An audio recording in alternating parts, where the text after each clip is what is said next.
While modern car tyres are pretty tough, punctures can still happen, and you'll need to know what to do in case of a flat tyre. Your electric MG is equipped with a puncture repair kit that's designed to plug most leaks long enough for you to find a tyre store or a dealership. The kit injects a sealant that can cope with screws and nails that have found their way into the tread of the tyre. However, if the damage to the tyre is too great, then the kit may not help. If you're eligible, our roadside assistance team at 1-800-MG-CARS can help you in this case. Here's how to use the puncture repair kit. Make sure you're parked safely and on level, solid ground. There's no need to jack the car up or to remove the tyre.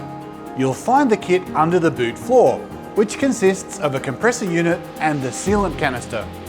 The kit is powered by the 12-volt socket in your car, so you'll need the key in the vehicle and the ignition set to accessories to make it work. Now here's the slightly tricky part. Plug the 12-volt socket into the car, then screw the sealant canister onto the compressor. The short hose from the canister then attaches to the tyre valve. Once the kit is properly installed, simply turn on the compressor and allow the tyre to inflate to about 33 psi. Once it's inflated, switch off the compressor, remove the hose from the valve stem and remove the 12-volt plug from your car.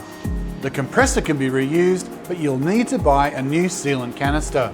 You may also need to replace the tyre.